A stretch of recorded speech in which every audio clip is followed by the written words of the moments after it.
Hello, friends. I'm Kush Khandelwal, and this is Ageless Athlete.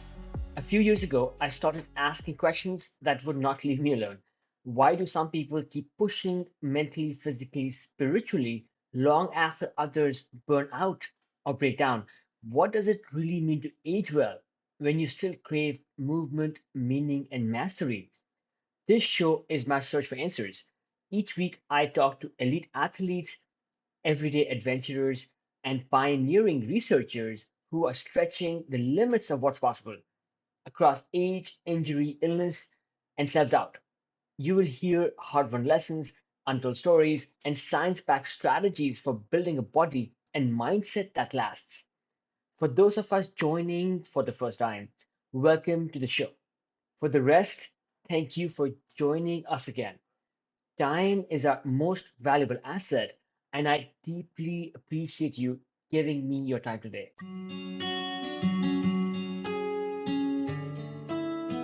Imagine running for 5 straight days, literally 5 days of running day and night, running on foot for 111 hours, covering 466 miles, and then falling hard on rocks, cracking two ribs, tearing your hamstring, but then continuing for another 12 hours because your mind refuses to quit before your body does.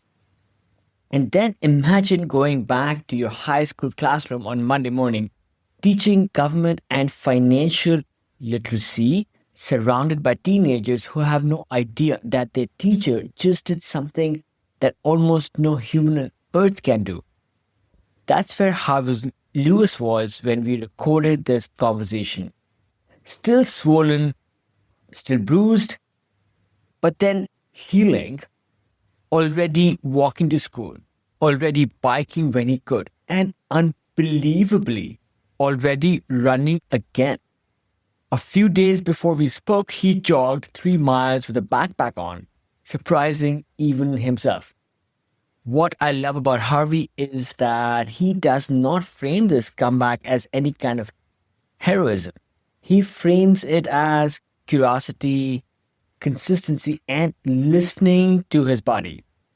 He's not forcing, he's not rushing, but he's stacking small inputs: sleep, nutrition, gentle motion, sauna, red light, physical therapy.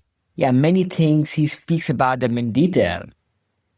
So, this episode is really about that, about injury, healing, setbacks, and the everyday decisions that help us age like athletes, not spectators.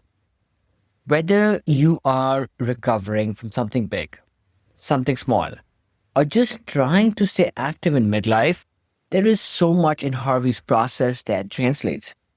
How he knows the difference between trying harder and trying smarter. Why consistency matters more than superhuman effort. How to create momentum even when progress feels microscopic. And then why purpose, you know, your why changes how that pain feels. Okay, before we jump in, I want to share a personal note. Last week, Ageless Athlete crossed 100 episodes. Yes, 100 consecutive weekly episodes. And I started the show. I did not think I would get this far. I was ambitious and I was hopeful, but really, this has exceeded my wildest expectations. I am just so humbled to have connected with so many people. And I just want to say, truly, thank you. Your support makes conversations like this possible. This one is a bit shorter than our usual episodes because Harvey had to head back to class, but we hope to have him back for a deeper part two. For now, we start right where he's stitched together, rebuilding, and finding joy in the slow climb back up. Let's begin.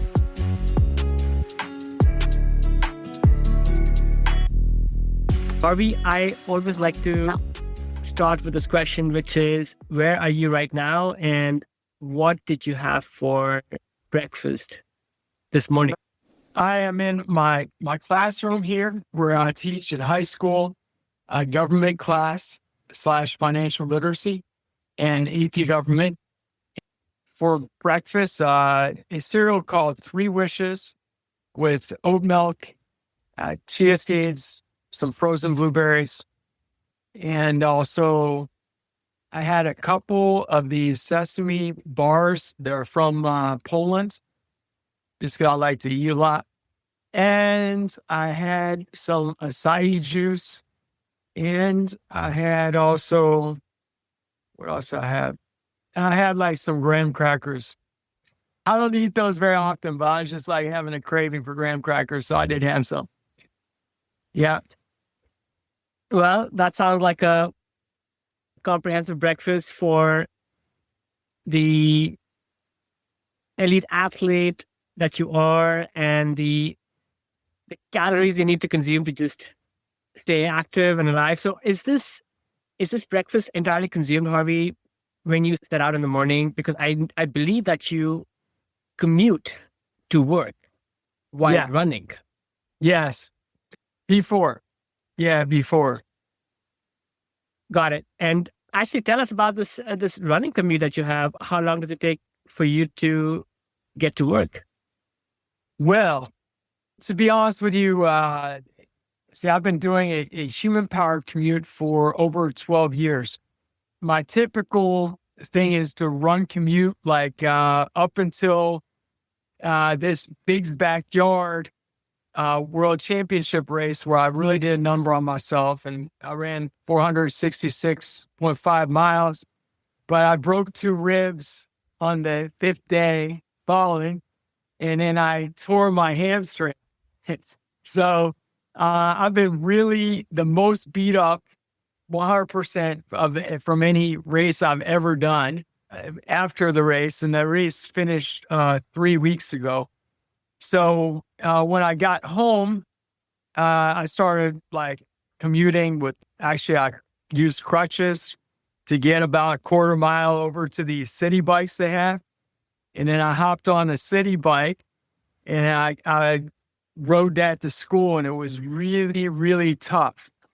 That first week was touch and go whether or not I was going to be able to even pull that off, because it took a lot of energy. And I just, at that moment in time, I was still recuperating from the broken ribs and like the hamstrings. So, but remarkably enough, I survived that, making it that first week. And then, yeah, last week was, I managed to do a number because on Monday, I hit a bump, a speed bump with the bicycle. Oh, no. Yeah. And I wasn't thinking anything of it, but that speed bump really jarred my ribs. And so I felt really agitated with that. Like my ribs were like, it was like a dagger spiking me. The next couple days, it got a lot better this last weekend. I don't have any discomfort in my hamstring, which is kind of crazy. I felt really good. So well yesterday, I actually ran a mile. The doctor said it would be about 10 weeks. I think they may have meant like 10 days, minus a couple of days. So I'm doing so. Yeah, I wouldn't suggest this to other people. But anyways, I feel really good. So like today, I started getting on a bike, actually Monday, I started walking back and forth to work. And then today I actually ran to work again, but I didn't run fast. I just ran easy. And I felt really well. I don't have any discomfort in my hamstrings. So I've been doing like a lot of the things I need to do, like sleeping a lot. I slept like a lot of this last few weeks. Sometimes I've slept 10 or 12 hours. Now I'm more like 8.5, but I've used a lot of sleep. 2, nutrition. I eat like all this nutritious vegan foods. 3, I'm very fortunate that I have a Mr. Miyagi. So Mr. Miyagi does active release therapy, and he has been instrumental in my recovery. But I also do a lot of different things. Like I do the sauna. I've been using red light therapy. There's no doubt in my mind that like these things have contributed to my recovery being like accelerated far faster than it would have otherwise. I mean, when I first injured my leg, I couldn't even move it more than a few inches. Like I was like 8 inches. I couldn't straighten my leg, but everything has moved. I've been very focused on recovery, and it's accelerated. And so like this last weekend was like a shifting point, and I went out and walked 4 miles in the morning and 2 miles in the afternoon. And it's unbelievable because I felt so bad, so terrible the last few weeks. And then there was just this shifting point. So today is a celebration day because I literally ran to work today and I felt amazing. I have zero issue. I'm not sprinting. I'm not lifting 200 pounds, and I'm not doing anything explosive because I know that I still need the gradual buildup, the scaffolding. But what's remarkable is that, I wasn't really expecting to run maybe even the rest of this year. And all of a sudden, in a matter of 4 or 5 days, it shifted like super fast.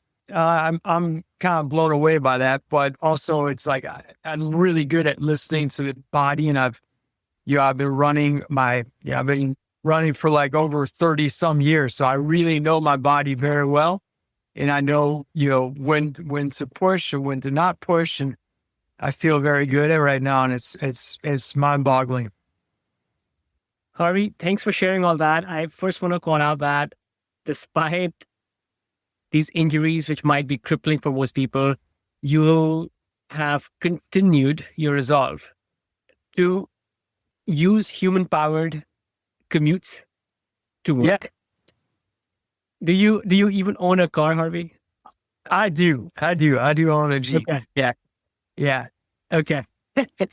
But I love the run commute. And when I can do it, I like to choose to just commute on foot. And I mean, honestly, even the cycling element, I really believe in I would never tell anyone to like not follow the doctor's advice or to do anything outside of that. But for me, like even the cycling was a component of this recovery. Like even the cycling in the first week. And I mean, I'm not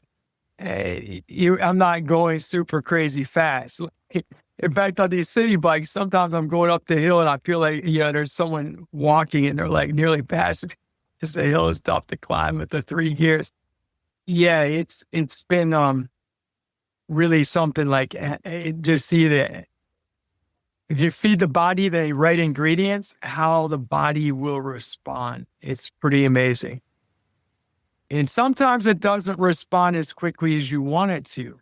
It can take a long time. So it's like you just have to be that persistence and consistency. It can surprise you at times. And this has surprised me because I was just so beat up. I mean, from the whole experience, I was definitely not expecting to recover as quickly as I've kind of have moved into. You spoke of all kinds of recovery tools, different modalities, all the popular ones, all the ones that seem to be in the high zeitgeist these days, with red light therapy and so and different kind of foods. But maybe the most important might be, Harvey, is just like your desire and your will to get back. And I sense that many people out there who get hurt like you did, and they try all these approaches and they're not able to recover as quickly as maybe they're not trying hard enough and they don't want it. They don't want it as bad. And I can just tell from your tone and your attitude that you really put this recovery front and center, and you pushed yourself more than most people could. The cycling and maybe just trying that extra bit hard to get every little thing back you could after each therapy session, after the end of each day. And I said that was probably like that one like all important factor that helps people like yourself and others come back who really, really, really want to get back into doing the thing that they love. Yeah, so it would be there's two ways to look at that. And one, the trying element in terms of like reaching out for more information, seeking out like the growth, but trying not in a sense of like forcing the body to move ahead of where is ready to move ahead. So, I mean, by trying not that going out and pushing your body harder, but by trying to educate yourself and learn on what methods you can utilize that are still within your domain that you won't hurt yourself by doing it. So like, for example, early on, there was like really not much I could do other than the sauna. In the sauna, and even going back in the sauna, normally I go in the sauna, I may sit at night 190 degrees for 20 minutes. But I couldn't do that at first. Like, I had to start off at first. I think I was like, had to do 5 minutes on and like then out and then 5 minutes on and like then out. And then I got up to like 12 minutes and then 13 minutes. And then like just in the last 3 days, I think I got back to 20 minutes and like my normal sauna time. But like my body was not ready for it. So trying in a sense of like continuously looking for opportunities where you can like reach into that possibly give you a breakthrough. And fortunately, I have Andy Shetterly. He does active release therapy. So he has a lot of different like state-of-the-art machines, electromagnetic. I mean, he uses a laser, multiple therapies with his machines that, yeah, it's not the average person gets access to that. But it's there's a lot of things that exists out there. Physical therapy would be a really good one, but it really helped to reach into every bucket that I could reach towards. Even at this moment, I'm definitely not out of the woods, so I still have to like work on it. I mean, I ran, I didn't run. I hiked home on Monday, and like hiking up a normal hill in Cincinnati that I normally just run up, and it was a lot of effort. So I'm not at the same place I was when I was like at my peak prior to like going into the world championship. But I don't think like that. I just think about like where I'm headed. I don't get stuck into the minutia or where I'm at right now. It's only because that's not mattering. I'm not going to be here very long. It's about where I'm climbing each day. Even if that climb is only centimeters or inches, it doesn't matter because I'm still working and I know I have a vision of where I'm going. So that it's important to like have a vision and know that this is just a temporary place because you're dedicated. You're going to continue to do something to pull out of it.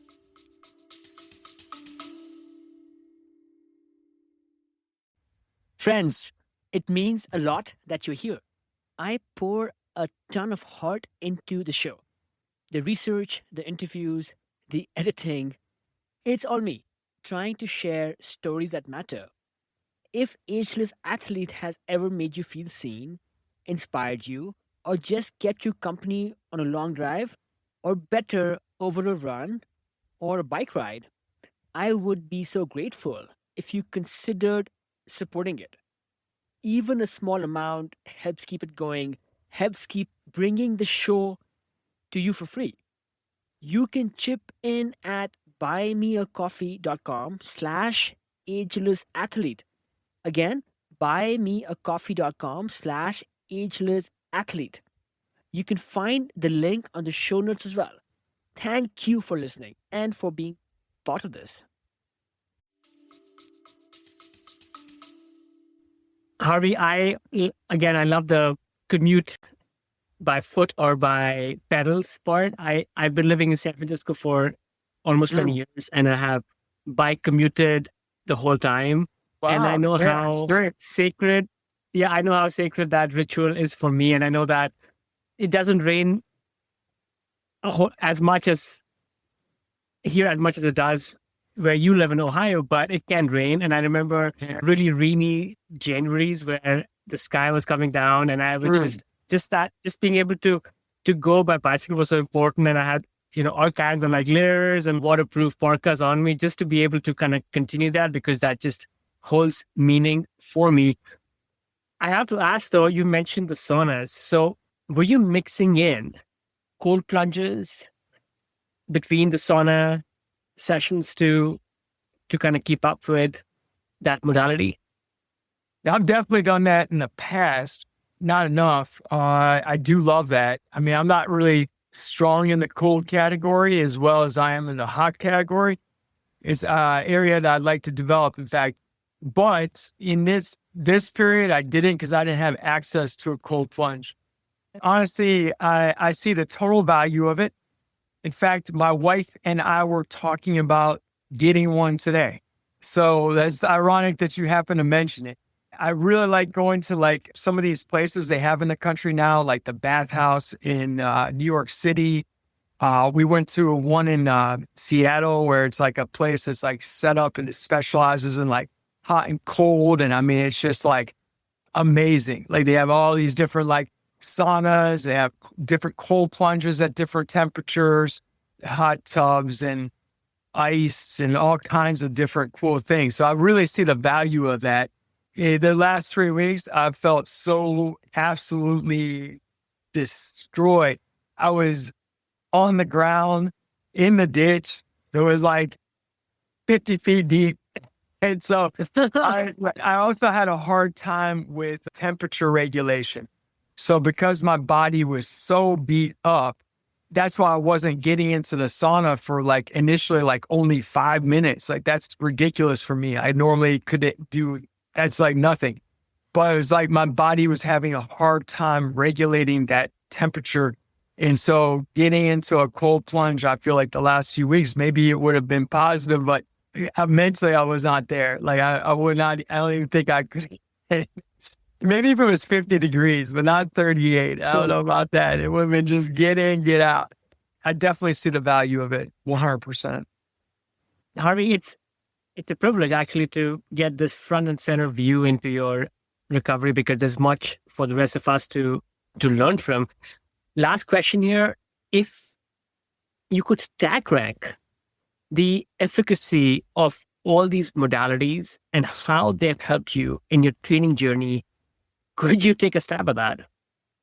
To rank them, you're saying? Yeah. I mean, Okay. Yeah, it's really hard to say because they're all so equally important. Like you can't like operate with one or the other. So for me, though, I would say sleep has been really important, especially breaking 2 ribs and tearing the hamstring, as well as just beating my body down. I've had like initially the first 2 weeks, like I had like absolutely zero energy. And so I would literally like just like commute home and then get home and like go do hot baths of Epsom salt for like an hour or maybe longer. And that would definitely be in my top 5. But yeah, I would literally go to bed and like I didn't get strong sleep. Like I'll wake up like 3 times, 4 times.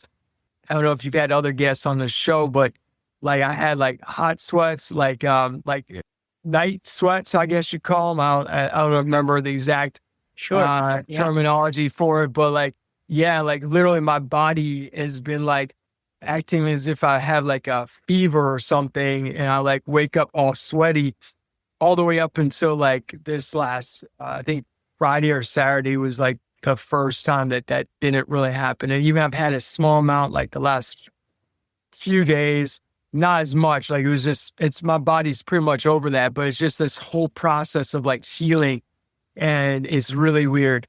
But then I'd say like nutrition is really critical. Like after the race, lot of people expect that I lost weight in the race. I wasn't really down in weight too much. Like I normally weigh like 160, but initially when I broke my ribs, I went to the urgent care, and then they told me I had to go to the ER because I had like some fluid in my lung that showed up on the x-ray. And so then I ended up getting admitted to the hospital because they were concerned about internal bleeding from the ribs. So when that happened, I wasn't able to eat for like 24 hours. That was already had run for like 5 days. And if this was actually a few days after the race, but nevertheless, my body hadn't had a chance to catch up on my eating and fueling. So, and then also with the broken ribs, it's a little bit, sometimes it puts a little extra agitation on your ribs when you're digesting the food and when you're like drinking. It's weird. But in any case, I like was also not doing my normal fitness. So like muscle weighs more. I actually like from not doing my normal fitness, I lost like 5 pounds from like the loss of muscle weight from like not doing my normal fitness, which kind of astounding. After I saw that, I'm like, what in the world? Like that is crazy. So I've definitely, as you heard from my breakfast, I'm not messing around. I feel like eating more. Like today I had 2 bean burritos. Then I just had like a black bean burger. Yeah, it's like I'm eating a lot of food. The food is really important for like the inflammation. It's really important to get enough nutrients to really feed your body. Like that's where the energy is coming from. The body's ability to heal itself is amplified by getting the right fuel. So that the food is really critical. Then I say absolutely like getting like expert advice, like, going seeing specialists is really important. With that, I've been very fortunate that amongst my circle is Andy Shetterly, Peak Performance, and he does this active release therapy, which he does manual therapy, and he'll like work on like trigger points and breaking up like the scar tissue. Is nothing that hurts. Like we do everything in a manner that is within like on a scale of 1 to 10, like it's never above a 3 to 5. So in terms of like any type of discomfort, so it's not like that. But having Andy, or if someone can like see someone like a sports, or let's say like a physical therapist, that's huge. And so it's hard. I can't measure Andy below or above sleep, nutrition, things like hot baths, like Epsom salt. Motion is a lotion. So motion may be appropriate or inappropriate for the person depending on what it is they're experiencing. But for most people, some degree of motion is really important. And like for me, like I actually feel like the motion is critical for lowering discomfort. Like if you're static, you're sitting in one place, you're probably going to feel more discomfort than if you're actually in a movement. So the cycling, that initially, like I had a couple of times where my foot slipped off the pedal in the first week, maybe the beginning of the second week where I felt like that in my hamstring. But other than that, I actually really believe that little bit of motion with the cycling where I wasn't like going, in my normal day of more normal life of events, that would be like a less than 50% effort. So it wasn't really like, it's not like I'm crushing it down the hill or up the hill, but just like getting the motion in the body is really important, I feel, for the recovery. And then walking, and then now it's a slow jog. I was not even planning last week. Like you asked me the same time last week, when will I start running again? I would have said, I don't know, maybe like January 1st. I have no idea. So the amount of recovery is incredible, but it's like giving the body the right ingredients. Don't rushing it, not rushing. And people are going to say, you're rushing. You think you're rushing, but I don't feel any discomfort. And I feel like it feels good. And I can just tell the difference. I am going for MRI tomorrow. I'm going to meet with the specialist again. But I really think that he's got to look at the MRI and just be like, hey, wow, and his heel fast. What is going on here? So yeah, those are like some of the key ingredients. There's other things I could come up with, but I mean, it's like doing what you can with the resources you have, like the sauna, whatever it is that the person can get into. It's important to find what you can do right now. Harvey, thanks for humoring us and educating us on all the different things you're doing and what's working. Yeah, what's absolutely sacrosanct. And then what are some of the other layers on top? How long do you estimate, again, just ballpark, where you think you might be close to fully healed 100%? That's so much of a guess and a shot in the dark. Like I always say, it's hard to say. Like I don't have any expectation or pressure on myself. Like I'm just grateful to be able to go run a mile yesterday, and then today I run 3 miles of work with my backpack. That's kind of nuts. So the idea of like it's just gonna happen naturally in its own time.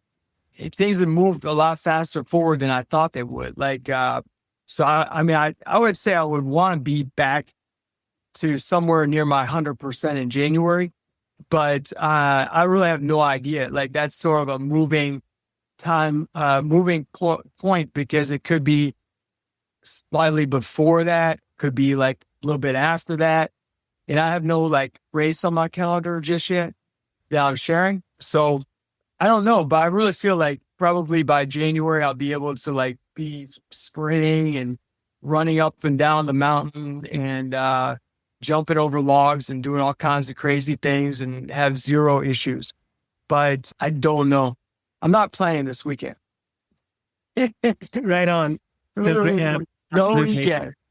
Absolutely. Well, fingers crossed that recovery stays on schedule and you come back just fitter and stronger. It will. Yeah, absolutely. We'll be cheering from the sidelines. Harvey, I am not a runner. My background is I'm a rock climber. I've been climbing for most of my life, and I also surf. That's awesome. And I love endurance sports of most kinds. And when I started the podcast, I started learning more about ultra runs, and then I learned about you through people like Lisa Smith-Batchen and Bob Becker, both of whom have been on the show. And I learned about all the different types of races you guys have done together. Badwater is absolutely incredible in the way it crosses landscapes and pushes people further than they have been pushed before. But then I started learning about some of the races that exist outside of this already niche sport. And I learned a little bit about the Bigs Bracket Ultra, which also happens to be this race where you injured yourself. So for those who don't understand this race and don't know about the format, can you paint a quick picture of what is this race about and what makes it so distinctive? Yeah. So it's great you've had Lisa and Bob on the show. Both of them have done so many different things. And Bob, most recently, of course, it's incredible. He finished a 135-mile race, Badwater, at the young age of 80. Yeah. That's just so amazing. And he's been one that's been really carving away and etching new paths. I mean, he didn't achieve this at age 77. He missed it, but he went back and he finished it at age 80, 3 hours faster. And Lisa, his coach, she really worked with him on a number of things, like his form, his like overall physicality. He's shifted his nutrition to eating vegan foods, and his cardiologist loves that. Powerful. Yeah. So Big's Backyard is a different ultra. This is a race that was invented by none other than Lazarus Lake, also the inventor of the Barkley Marathons. And Laz is a total maverick and character that you would enjoy seeing in some sort of film. He's got like a motley beard, and he wears a hat that says Deezer. He came up with this race. Was his vision goes all the way back to when he was in high school. He was like scrawny, 80 pounds, and he really wasn't the fastest kid on the cross country team, but he had this tenacity, and he thought, geez, if I could just have a race where everyone just had to keep on going, I think I'd actually win that race. So what happened was he ended up inventing this race where runners have to run 4.167 miles every hour. It's like 6.7 kilometers every hour for as long as humanly possible until there's only one remaining, who's the last person standing. It sounds a whole lot like the Stephen King book, The Long March, or Long Walk. But Laz actually came up with this even before that came out. So basically what happens, runners, they get this hour to complete the 4.1 miles. If they do it in like 50 minutes, they got 10 minutes where they can go and lay down, eat a whole bunch of food, relax, put their feet up, stretch, hang out with their crew. And then they have to be up in the crowd again by the top of that hour. If they're not, then they're out. So this race, it covers, it goes 11 hours on the trail, and then it rotates to a country road where runners run out and back, and they do 13 hours on the road. It's about a 450-foot climb every hour, so it's a lot of climbing across the race on the trail, and then on the road, maybe it's 300 feet, but it's a lot of climbing across the whole race. And runners have to like deal with sleep deprivation. They may not, and some runners can sleep more or less based on how much time they get back into the camp, based on how fast they run the loop. And they have to keep fueling, or they're just going to be totally just wiped out. Yeah, the race that happened October 18th in Bell Buckle, Tennessee. And that's the race where I ran for 75 runners from all over the globe. Many countries, dozens and countries represented. Is a champion of those home countries. And then they took the at large, the highest distance achieved in the world. And I think 270 miles was like the lowest mileage necessary to qualify to get into the race.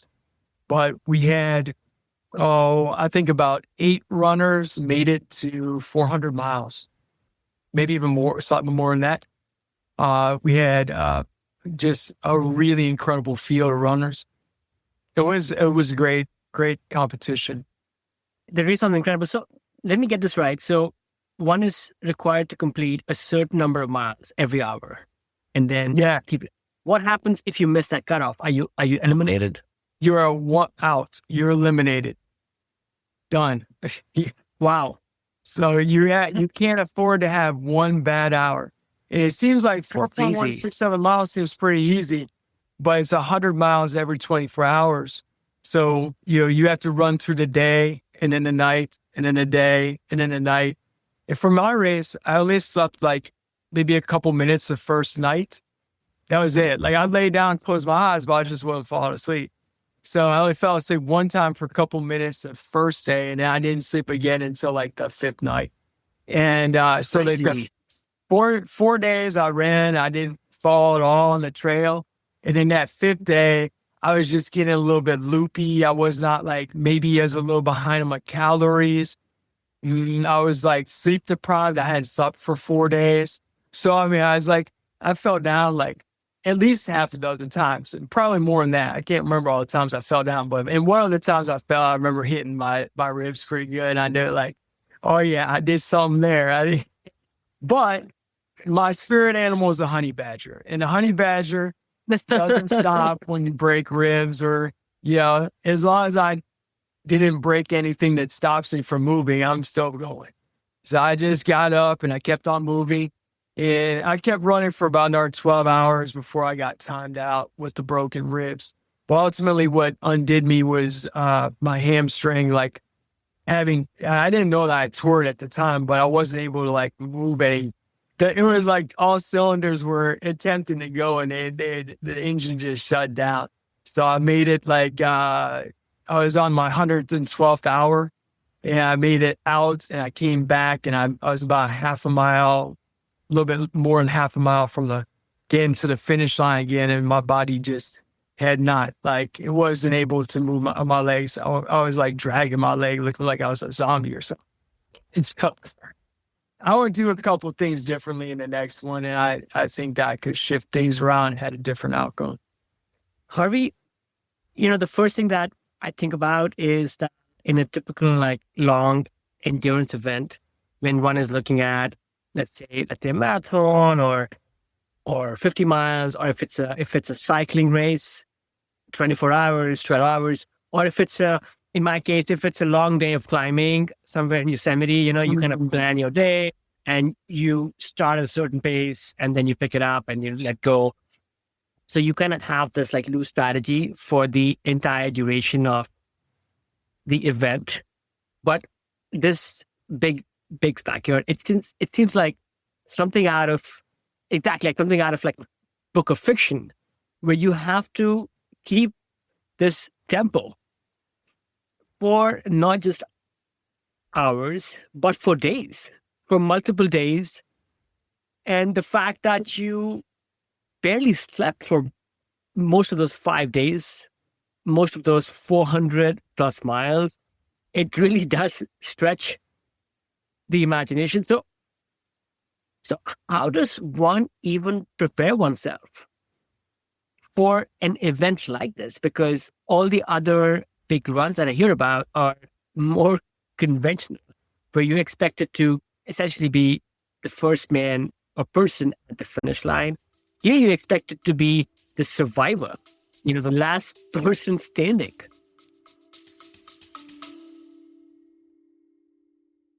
Hello, friends. Just a quick break. This is not an ad. If you have been enjoying these conversations, I would love for you to subscribe to my newsletter. It is where I go deeper, sharing stories, reflections, and behind the scenes insights that don't always make it into the podcast. I write about what I'm learning from elite athletes and how to stay ageless in body and mind. If you have ever wanted a thoughtful, inspiring read that ties it all together: training, aging, mindset, and awe. You will love this. You can find the link in the show notes or just head to agelessathlete.co. Again, www.agelessathlete.co, that is, to sign up. And yeah, just a couple of emails a month, and you can unsubscribe anytime. Absolutely no spam ever. Okay, back to the show. Yeah, you want to definitely build up your physicality, increase your weekly mileage. For this event, it also helps to do some cross training. It helps to walk, to hike, because you're not only running all the time, you're also hiking. So it doesn't hurt you. It actually helps you to like practice, like, go out and hike like once, twice a week. I think also like lifting a little bit of weights. Like did that a couple of days a week, going up to bigs. That probably helped me tremendously when I was like falling down, and so as well as like holding my body together. So that was probably a good thing. But also I do other unconventional things. Like I just, before we got on this podcast, I literally went and laid down for 4 minutes. I still like train my body a little bit like that, where I just like lay down and aim to fall asleep, like for a little short duration. Just train myself like that. Oh, wow. So you are training yourself. No, that makes so much sense that you're training yourself to get these little snatches of rest. Yeah. Per hour. I'm still doing it. Like, I'm not done. Yeah.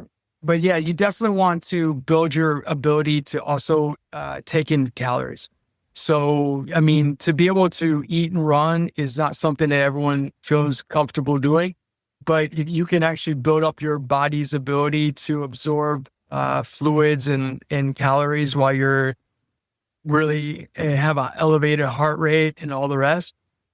Really have built that up. So I mean, I could literally eat like a giant burrito from Chipotle and then just go run as hard as I could for a mile if I wasn't injured right now. Yeah, that helps a lot too.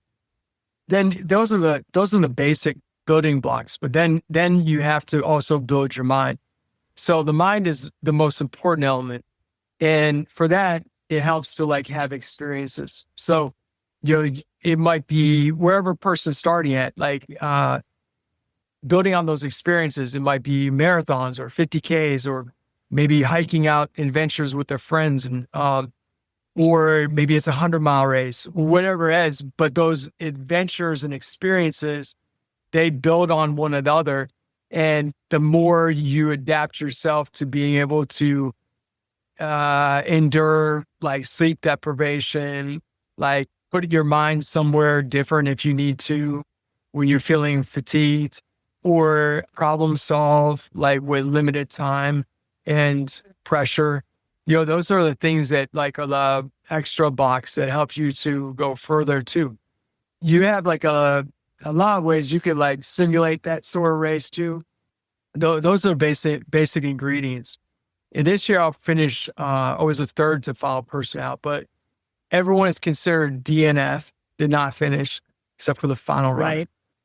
And talking of the mental preparation, I'm guessing that, as dedicated as you have been with embracing all kinds of preparation, even some of these more, let's say offbeat ones, like taking little like, let's say micro power naps in between your day. There are probably moments where things don't go per plan and you hit some walls.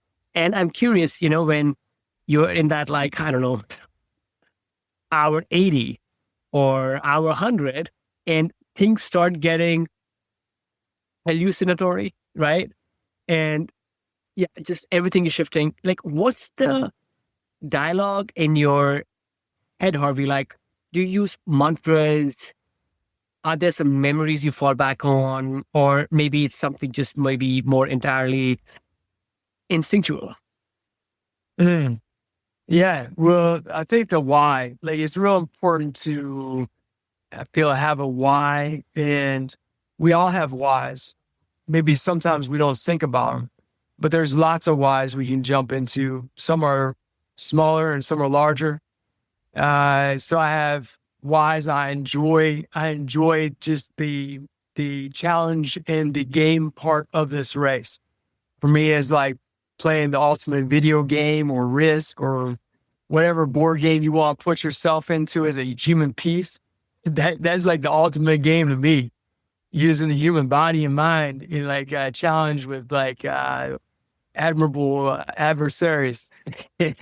So that would be number one, but that would be one of them. But also I like being outdoors. So that's another why. I like the camaraderie actually amongst other runners. It's not always like an adversary. Sometimes they're like, hey, you can't go further unless you have someone else there pushing you. So I really like the camaraderie amongst the runners. And I like the relationship with my crew. Like I like that when I push myself in these events, like it causes me to really delve into like sort of a spiritual, personal self examination type of experience too. But also sometimes I chase after whys that I've created. Like for example, this race, I created a fundraiser for my friend David in Haiti. And like for him in Haiti is very tumultuous right now, politically, economically. And we created, I've been talking with him that he's been struggling with what in the world to do. Because right now it's just been like subsistence just to feed himself and his wife. So we came up with what are some possible occupations that you could make for yourself, even given this really challenging environment in Haiti. And we want to create like get a 3-wheel taxi for cargo. And so we end up working to raise the funds for that. and we went way beyond our goal, which was just absolutely stunning. And that was super motivating for me because I certainly was not going to like stop running no matter how tired I was. When I know I'm running for my friend David in Haiti, I'll be having broken ribs. Oh, I'm not stopping. Come on. Not going to stop with that. So that was motivating. Yeah, that was motivating. But that was like, that's some extra layer of motivation. But I have other things that motivate me, like my vegan lifestyle. I like to like share that with people and show that is really possible, and not only possible, you can excel even further. Eating vegan foods, and I care a lot about animals. So out on the course, there are cows. Yeah, I see the cows, and I like I think about the cows out there, and I just think about, so there's a lot of things that motivate me, but I feel those whys are what really draw us to like go to that next level. And everyone that's listening can write on a piece of paper, what is it that motivates me with this thing I want to do, this challenge? And it can be anything personal. We all have different whys. So that's a real big power, is the why. Harvey, did David manage to acquire his 3-wheel bicycle to be able to earn his livelihood? Okay. Right. Well, the short answer is we're in the process still. Nothing happens quickly in Haiti. So, however, we have the means. It's just a matter of like, it is not an easy, plus we care about his safety. Like even having, now I haven't said a whole lot since the race about this. And the number one reason is for David's safety, because having money in Haiti is an issue. We're very cautious about how we're going about this process. But yes, we're in the process and we're going to make it happen. And it's really only possible because of all the amazing people out there that contributed. And we are absolutely, and David is absolutely grateful. Beautiful, Harvey. Yes, I can see that one has to be careful about the way one speaks about raising money in a place where money is scarce. And Harvey, I love this passion and focus you have for helping people understand veganism or being able to continue being a high-performing athlete without eating animals. I'm vegetarian myself, mostly vegan, and I strongly believe in this message. So what is one thing you would like to share with listeners, or maybe one myth you would like to dispel about being vegan, eating plant-based foods, and continuing to perform at the highest level? Yeah, so my mother had a stroke when she was 54. And she was a nurse. We had always prescribed to the traditional American diet, and which was predominantly meat and dairy. And when she had that stroke back in 1995, it was a real awakening to me because I had never had exposure to anyone who was really a vegetarian or vegan at the time until that summer. And I spent a summer in Australia with a group that was working on like the rainforest research. And there was a small group amongst that group that was also vegetarian, were vegetarian. And it was my first exposure. I was just like really blown away by looking at the subgroup within the group. That happened to be the healthiest group. And so I saw it back in 95 when I observed this subgroup within our group that was vegetarian. It was awakening for me. And so when mom had that stroke, it sort of angered me in a way, because even today, which is, we're 30 years later, I still see how much influence the marketing has over people. And in America, it's a challenge because we just get marketed to nonstop. And you look at the marketing, and in 7% of it is towards foods that are like high in cheese, high in pepperoni, sausage, processed meats, burgers, all these things. At the same time, we get told an endless amount of time that is like protein is like the number one most important thing in nutrition, irregardless of any other thing. And so I certainly, see a value of protein in your food and having a balance, but I never hear anything about fiber, and I don't hear about antioxidants, and I don't hear about foods that are anti-inflammatory, and I don't hear about like nutrient dense foods. It's like I don't see like the fruits and vegetables like leading the charge in terms of like the advertising. Even in our schools today, the USDA, what the guidelines are coming out with. I mean, beans. When you look at the blue zones, they talk about beans as being the superfood, and like, how do people, live to be centenarians? I mean, beans are a huge category, but like when you look at our government standards, beans don't even quantify as the protein, which is ludicrous. So when I go to like Chipotle and they say, I say I want brown rice, and I'll take the black beans, and sometimes I want the pinot beans too. And they're like, okay, well, what do you want for your protein now? And I'm like, I got all the protein I want right there. Like, are you kidding me? I could just go run to Canada right now.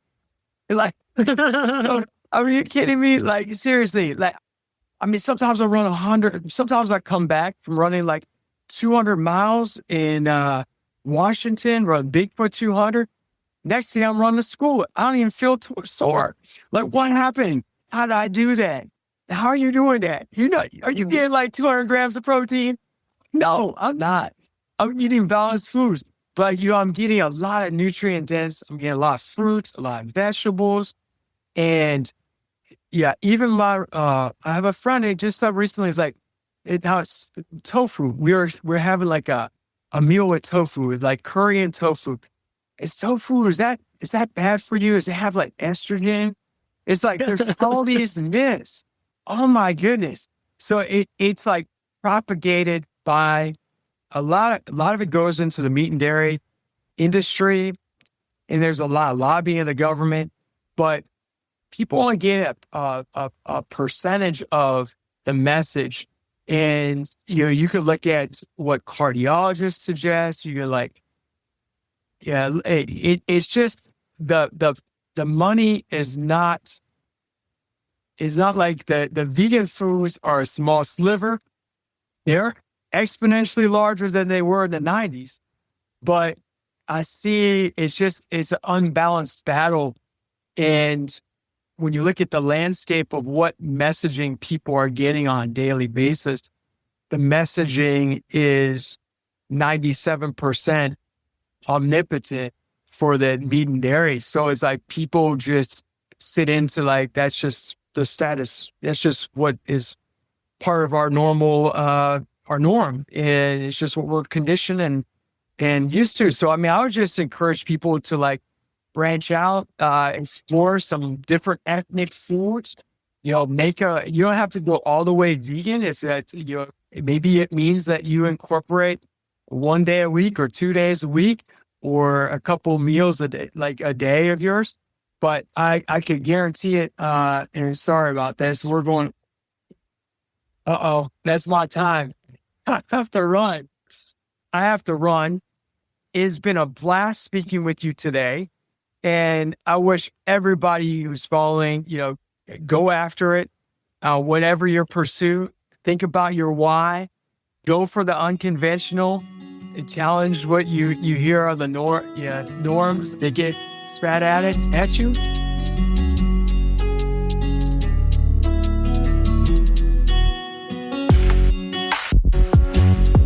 That's it, folks. Thanks for tuning in to this episode of the Ageless Athlete Podcast. I hope you enjoyed this show just as much as I enjoyed creating and producing it. Whether you are an athlete looking to push your limits or someone striving to maintain a healthy, active lifestyle as you age, there is always something new to learn from Ageless Athlete, we bring you a fresh episode each and every week. If you liked what you heard, we would love it if you would take a moment to subscribe to the podcast so you never miss an update. And if you really liked what you heard, please leave us a review, crush those 5 stars on Spotify or Apple Podcasts or wherever else you listen to your podcasts. It helps us reach more people who are passionate about staying strong and resilient, no matter their age. Don't forget to visit our website and leave your email so I can send you occasional insights, stories, and tips to keep you inspired and motivated on your journey. You can also follow us on Instagram at Ageless Athlete Podcast and on YouTube at Ageless Athlete Podcast as well for even more great content.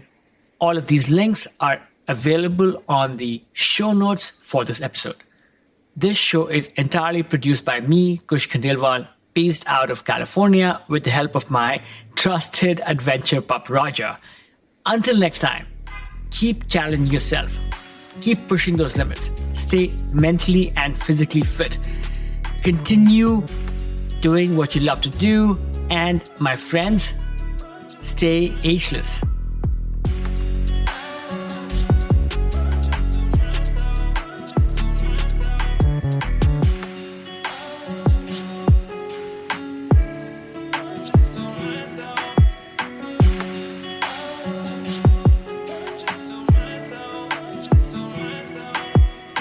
Friends, this is not an ad.